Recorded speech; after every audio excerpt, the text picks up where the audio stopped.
So as an athlete, as a young person who grew up as someone that was inspired by the 1984 Olympics, I have always admired the LA 84 Foundation, and I continue to admire the incredible work that Renata and her team do every day here in our city. Their work is truly nothing short of amazing. This year alone, because Renata's probably too humble to remind you, the LA 84 Foundation awarded $1.7 million in grants that will benefit more than 25,000 young athletes in Los Angeles. Yes.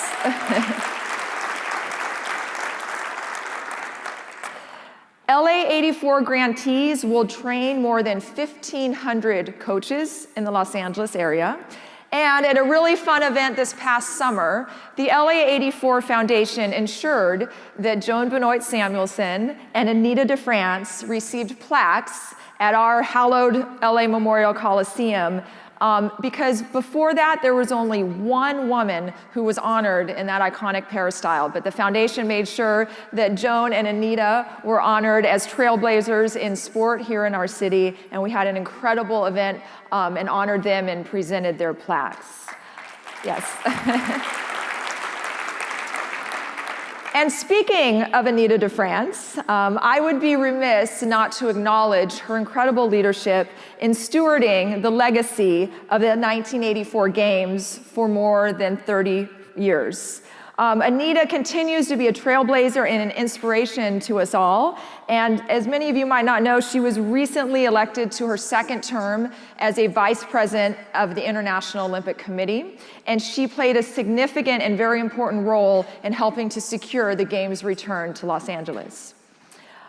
Being here today reminds me that we at LA 2028 certainly and without a doubt stand on the shoulders of the amazing success and legacy of the 1984 Olympic Games.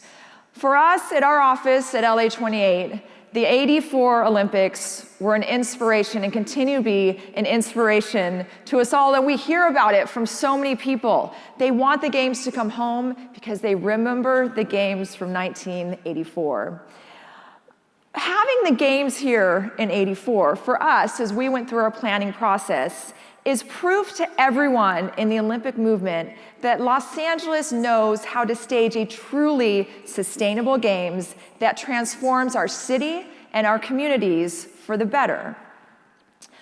On a personal note, I was a kid in 1984 when the Olympics came here. I was 12. And my parents and I went to the opening ceremonies with my two older brothers. And I remember elbowing one of my brothers and saying, "This is incredible," when Rafer ran out to light the cauldron. And my brother said, "Yeah, this is good." But for me, it called me, it pulled me, like so many of the young people in that stadium. And I remember watching Joan Benoit run into the stadium to receive her gold medal. And I remember watching Carl Lewis win his medals. And I was at the swimming pool at USC when so many of my now friends received their beautiful gold and silver and bronze medals. So 1984, for me, was the catalyst that inspired me to go spend 12 miles a day in the swimming pool from the age of 12 until the age of 25. Without the 1984 Games, I would never have reached the success that I reached in subsequent Olympic Games. And so many of us have stories like that the 1984 Games brought us into sport, whether as an athlete or as an administrator or anything. The '84 Games were an inspiration to us all. So for me, 4 medals later and 3 Olympic Games later, I found myself a few years ago in a very unique position to help write the next chapter of LA's Olympic history. And many of you might not know, in 2013, Mayor Garcetti's first act on his first day when he got into office was to write a letter to the United States Olympic Committee declaring that he was totally committed to bringing the Olympic and Paralympic Games back to the city of Los Angeles. Not only was it a personal passion for him, but to him, it was a civic priority. As you know, Los Angeles doesn't have a lot to build. So when he went to Casey Wasserman and told him this, Casey agreed to come on as chairman. And a few days later, Casey called me. I'm not really sure I want to admit this, but I actually, when I got the call from Casey, I was at a Taylor Swift concert with my then 8-year-old. It was very exciting. I was surrounded by young, screaming 8-year-old children, and when you get a call from Casey, you always answer your cell phone. So I was standing literally outside of the Statue of Magic, right outside the doors to Staples. And I was with 5 8-year-olds and one other friend of mine, and I told them to hang on for a second because I had an important call. And I stepped away, and I was standing in the middle of LA Live.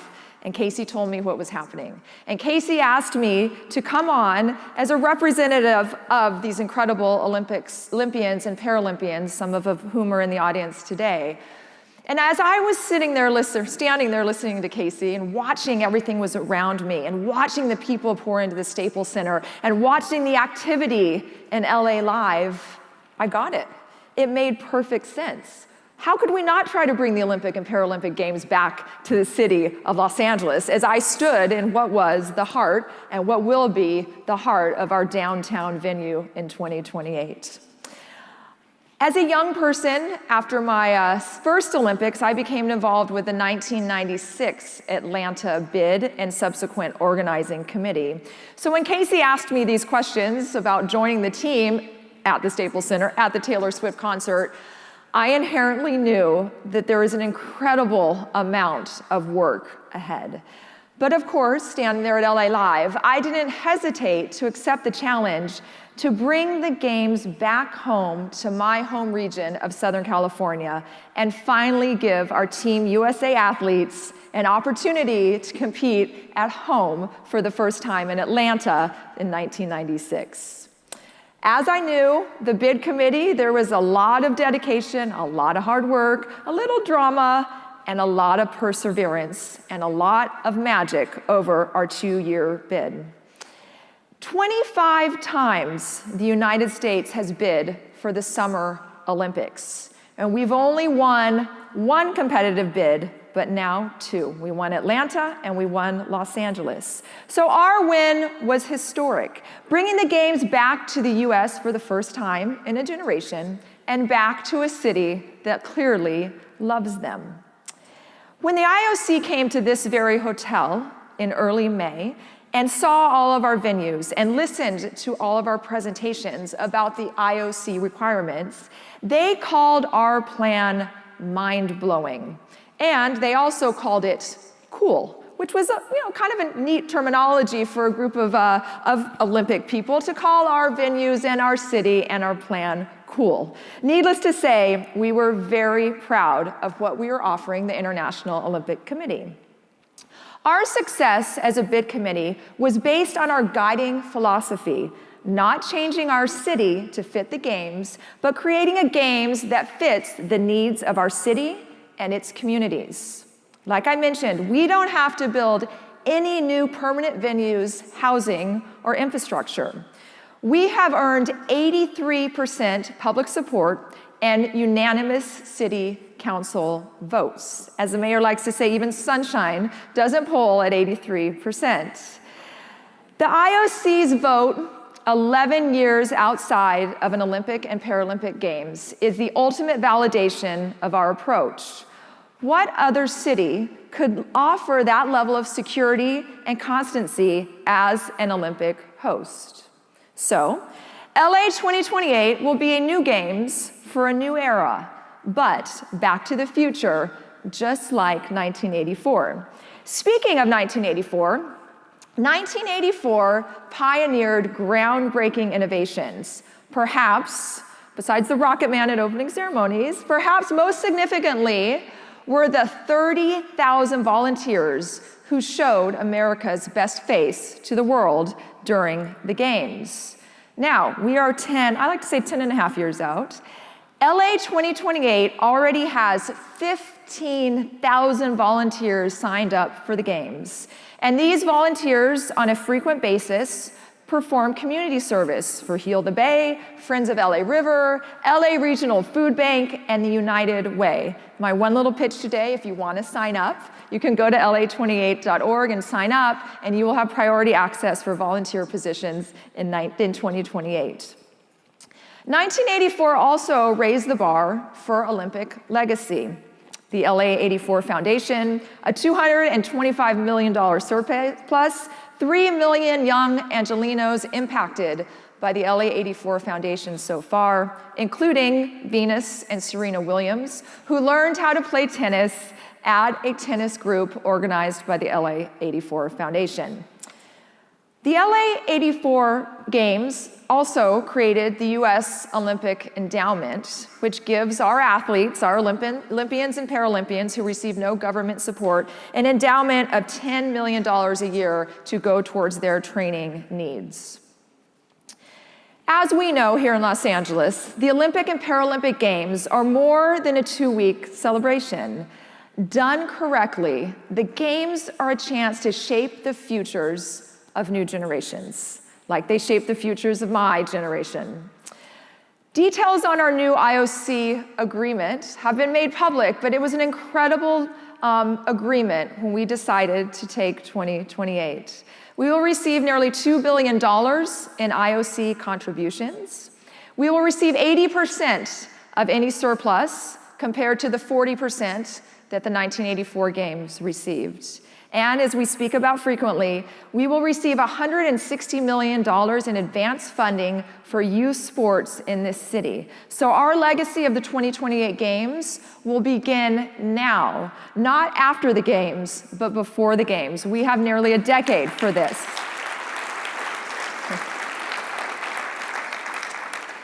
Mayor Garcetti's goal was to make sports accessible, affordable, and available to all, which is very important. Every child should have access to this. Every child should know how to swim. Very personal for me. Every child should have access to a pool or a ball or a playing field or a sports field. The mayor also wants to make LA the healthiest city in America. Sports, as we know, and one of the reasons we're here today, can be the difference between dropping out and graduating high school. It's a great teacher. As we know, it instills teamwork, self-discipline, respect, and most importantly, it changes lives for the better. So we have 11 years. Think about it. In 2006, 11 years ago, we as Olympians and Paralympians were just coming home from the 2006 Winter Olympic Games in Torino, and I didn't have an iPhone, and neither did any of you. Okay, so in 10 and a half, 11 years, think about the possibilities for technology. Think how we can help athletes in their sport, to introduce their sport to new communities, to new fans, to help their sports grow. Innovation and creativity starts here, as we know, in California. And we plan at LA 2028 to be on the cutting edge of that creativity and technology. We always knew that LA was the chance for the Olympics, their best chance to embrace the future. Put the Games in the cradle of technology, media, and creativity. No one can do that better than our city. So, now that we've won the Games, we can keep winning by delivering Los Angeles what we've promised. We want to showcase our city and our nation to the world. We want to generate new sports legacy for young Americans and Angelenos everywhere. While we are partial to Los Angeles, this is a statewide bid and a national bid. We hope to inspire athletes and young people from all over our country. We also want to bring diverse neighborhoods and a divided nation and the world together through the unique power of the Olympics and Paralympics to inspire change and bring harmony. Now, that's a tall set of objectives, but the Olympic and Paralympic Games demand no less of us. And all of these possibilities just show how much the Games belong back in Los Angeles and the United States. Thank you, Renata, and thank you to LA84 and all of you in the LA sports community for helping us. helping us build and sustain what we hope will be an incredible movement here in Los Angeles and in this country for the Olympic and Paralympic Games.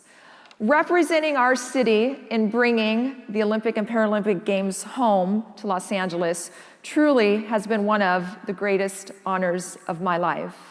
Now, all of us at 2028 are ready for this once-in-a-lifetime opportunity we have to advance our Olympic and Paralympic movements and benefit our communities for 11 years and beyond. We look forward to working with all of you. Thank you very much.